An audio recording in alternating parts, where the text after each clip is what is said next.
Morning friends. যে গলাটা একটু বসে আছে, এখন বাজে 5:15। এখন থেকে ব্লগটা স্টার্ট করলাম, আর আছি আমি আমাদের একদম টপের ছাদে। বুঝতেই পারছো, এখানে একটা টিয়া পাখি ডাকছে কোথায়। আগে আমার কাছে অনেক টিয়া পাখি আসতো গো। আর একটা এখানে একটা পুরনো গাছ ছিল আমার ঠিক জানলার উল্টো দিকে, সেখানে ওদের বাসা ছিল জানো, কিন্তু এমনভাবে গাছগুলোকে কেটেছে যে ওদের ওই বাসাটা নষ্ট হয়ে গেছিলো। তারপর থেকে ভয়ের চোটে টিয়া পাখিগুলো আর আসে না। যাই হোক, আজকে সকালটা একদম টপের ছাদ থেকে শুরু করলাম। এইটা আমাদের পূর্ব দিক বাড়ির, ওই জন্য সকালবেলাতে একদম সূর্যি মামা ওইখানে লুকিয়ে রয়েছে। কোথায় দেখবে? ওইখানে। এখনও বাবু মুখ দেখাননি, আবার যখন উঠবে একবারে গরমে একবারে জানি না যে কী হবে।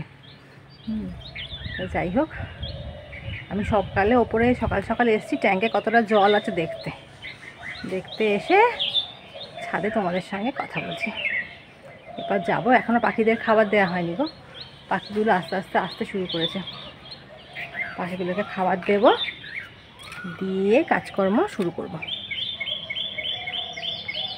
ঠিক আছে, তাহলে আবার খানিকক্ষণ পরে আসি। তাহলে এখনকার মতো টাটা।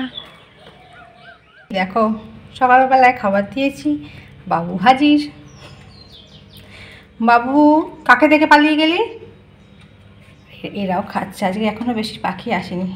সকালবেলা কুট্টুসি এসছিল একা, আসলে অনেকটা ভোরবেলা তো এখন, ওই জন্য পাখিগুলো আসেনি এখনও। এখানে একটা পাখি খাচ্ছে, একটা গাং শালিক। কি সুন্দর দেখতে লাগে না গো, ঠোঁটটা কি সুন্দর কমলা। আমার কুট্টুসটা কোথায় পালিয়ে গেল।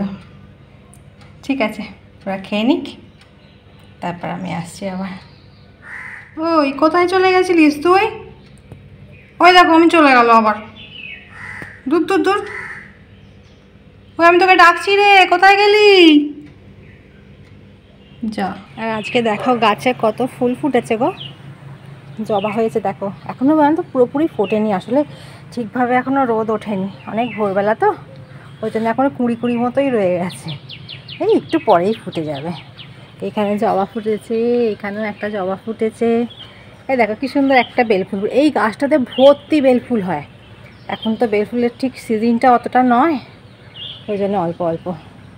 আর এখানে 1 2 3 4 5টা মতো জবা আছে। সবচেয়ে বেশি ফুটেছে কি জানো আজকে? এই দেখো, একবারে ভর্তি হয়ে গেছে পুরো গাছটা, একটা ডগাও ফাঁকা নেই, একবারে ভর্তি ভর্তি হয়েছে। আজকে পুজো ভালোভাবেই হয়ে যাবে। আজকে কেন, এখন ভালোভাবেই হয়ে যাচ্ছে। ছাদের গাছে যা ফুল ফুটছে, মোটামুটি পুজো ভালো করেই হয়ে যাচ্ছে গো। আর আমাদের পুঁই শাক গাছগুলো দেখবে এর পাশেই হয়েছে, একটু একটু ডাল বসিয়ে দিয়েছিলাম শেকড় সমেত, দেখো কত বড় বড় হয়ে গেছে। আরও বড় হবে, আরও বড় হবে, তখন দেখা যাবে। এখন কচি কচি পাতা আছে একবারে। ঠিক আছে, চলো জামা কাপড় কেচে ফেলেছি, এরপর শুকুর দিয়ে দেবো। শুকুর দেওয়ার পর এখনও চা করিনি গো, চা খাবো একটু।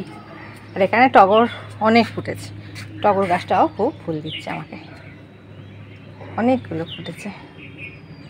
এই গাছটা আমাকে আমার মা দিয়েছিল এনে, তো অনেক ফুল ফুটছে এখন।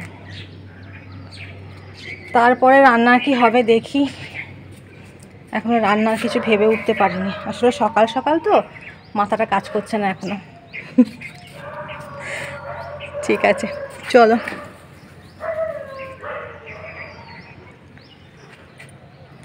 এই দেখো সব বসে রয়েছে, আমি এসছি পালিয়ে গেল। ঠিক আছে, চলো আগে রান্নার কাজটা দেখো। খাচ্ছি আমি চা, চা হয়ে গেছে, চা খাচ্ছি। আর চা খেতে খেতে কয়েকটা কাজ এগিয়ে রাখলাম। দেখো একটু চিকেন ছিল, চিকেনটা একটুখানি ওই সব কিছু দিয়ে ম্যারিনেট করে রেখে দিয়েছি। ওই পেঁয়াজ আদা রসুন সব কিছু মশলা দিয়ে একবারে বেটে নিয়ে মিক্সিতে ঘুরিয়ে নিলাম সব কটা মশলা দিয়ে চিকেনটাকে ম্যারিনেট করে রেখে দিয়েছি। আর এখানে দেখো চাল ধুয়ে রেখে দিয়েছি। একটু করে কাজটা এগিয়ে রাখলাম, যখন সকাল সকাল উঠেই পড়েছি তখন একটু কাজটা এগিয়ে রেখে তারপর চান টানে যাবো। তা ওই জন্য সকালে উঠে আগে জামা কাপড় ছেড়ে ফেলে রান্নাঘরে চলে এসেছি। নিয়ে যখন প্রতিদিনই তাই করি, আগে এসে ওপরে যখন আসি তখন বাসি জামা কাপড় ছেড়ে টেরেই আসি, আবার নিয়ে তারপর কাজকর্ম করে আবার চান করে আবার নাইটি চেঞ্জ করি। স্বাভাবিক, সবাই করো তোমরা। যাই হোক, এইটাকে ম্যারিনেট করে রেখে দিয়েছি আর চাল ধুয়ে রেখে দিয়েছি। আজকে দুপুরবেলায় লাঞ্চে এইটাই করবো। আর এখন তাহলে আমি চাটা খেয়ে নিই। হ্যাঁ, আর জলখাবারে কি করব এখনও ঠিক করে উঠতে পারিনি, দেখি কি করা যায়। আগে চাটা খেতে খেতে ভাবি কি করা যায়। যে রান্নাঘরে চলে এসেছি আর আলু তো কেটে রেখে দিয়েছি। আর ওধারে হচ্ছে মাংস ম্যারিনেট করে রাখা আছে। তাহলে এরপর আস্তে আস্তে রান্নাটা বসিয়ে দিই। হ্যাঁ, আর জলখাবারে রুটি হয়ে গেছে আর পেঁপে আলুর তরকারি হয়েছে। আজকে মেয়ে বলবে কি ব্যাপার গো, বলো তো তোমার জলখাবারে এরকম এরকম তরকারি হচ্ছে, আর কি করবো বলো তো, ভেবে পাই না, মাথা দিয়ে বেরোয় না। হ্যাঁ, তা যাই হোক, মাংসটা বসিয়ে দিই। মাংসটা বসানোর পর ফাইনাল লুক তোমাদের সঙ্গে তো অবশ্যই শেয়ার করব। আর এই যে নিচের থেকে এলাম, পুজো টুজো সব হয়ে গেছে, চানও হয়ে গেছে, এগুলো সব কমপ্লিট। শুধু রান্নাটা করব, রান্নাঘরটা পরিষ্কার করব, ব্যাস, তাহলে হয়ে যাবে মোটামুটি আজকে। তারপর খুচখাচ্চা কাজ থাকে সারাদিনে, সেগুলো করব। ঠিক আছে, তাহলে খানিকটা করে নিই, করে নিয়ে আবার তোমাদের সঙ্গে দেখা করতে হবে। এই দেখো আমার চিকেনের ফাইনাল লুক। প্রেশারেই বসিয়ে দিয়েছিলাম, লাল লাল ঝোল, আলু আর ঝোল পাতলা করেই ঝোল হয়েছে। আর লাল হয়েছে, টমেটো দিয়েছি আর কাশ্মীরি মির্চ দিয়েছি, বুঝতে পারলে তো। আজকে আর টক দই ছিল না, একটু বেশি করে টমেটো দিয়ে দিয়েছি। তা কেমন হয়েছে জানিও। আমার তো দেখে তো মনে হচ্ছে ঠিক আছে, এবার সবাই খাক, খেয়ে তারপর বলবে কেমন হয়েছে। আর এখানে তো আমার রেডি হয়ে গেছে, ভাত রেডি হয়ে রয়েছে। আর এখানে আছে একটু উচ্ছে বেগুন ভাজা। এই হচ্ছে আজকে আমাদের দুপুরবেলাকার মেনু। আর এখানে জলখাবার রেডি করেছি, নিচে গিয়ে দিয়ে আসবো মানিবাপির। এই দেখো না, সকালে একটু পেঁপে আলুর তরকারি হয়েছে, রুটি হয়েছে, আর ওদের একটু মুসুম্বি কেটে দিচ্ছি। ঠিক, আর কালকে একটু সুজি করেছিল, সেই সুজি আছে, সুজিটা দেবো। এই হচ্ছে জলখাবার মানি আর বাপির। আর মেয়ে আর আমার পাত এখনও খালি, এখনও আমাদেরটা বাড়া হয়নি।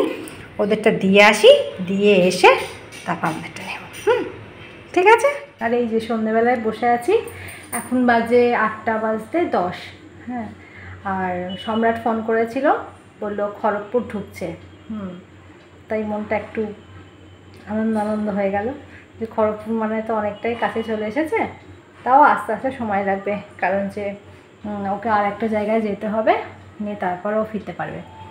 তো যাই হোক, তবুও তো যত রাত্রি হোক না কেন বাবা বাড়ি চলে আসুক, এইটাই চাই।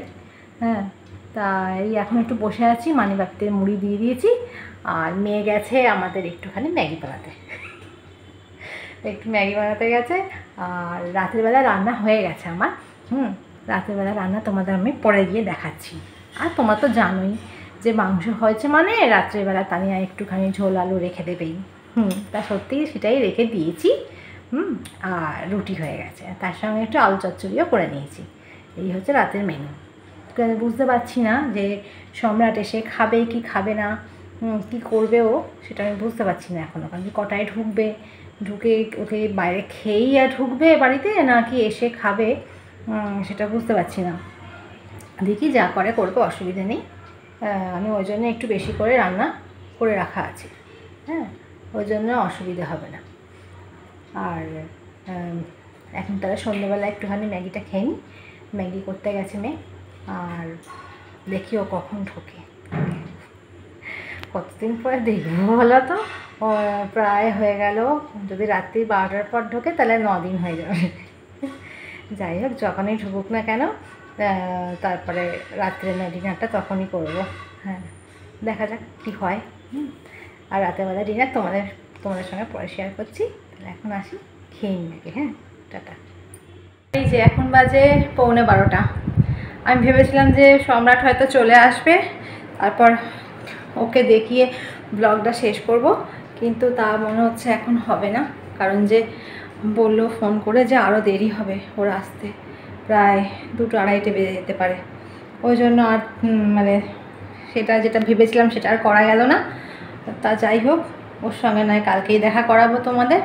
আর আজকে ওই জন্য আর তাড়াতাড়ি করে গিয়ে আমি খেয়ে দিয়ে ওর খাবারটা নামিয়ে নিয়ে চলে এসেছি। তাই আর তোমাদের সঙ্গে খাওয়াটা আজকে আর শেয়ার করিনি। আসলে আমি এক ভাবলাম আর এক হয়ে গেল হট করে। যাই হোক, রাস্তায় জ্যাম থাকলে তো আর কিছু করার নেই।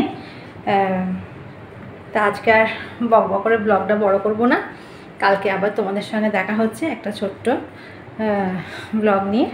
তা আজকের মতো tata, bye bye and sweet dream.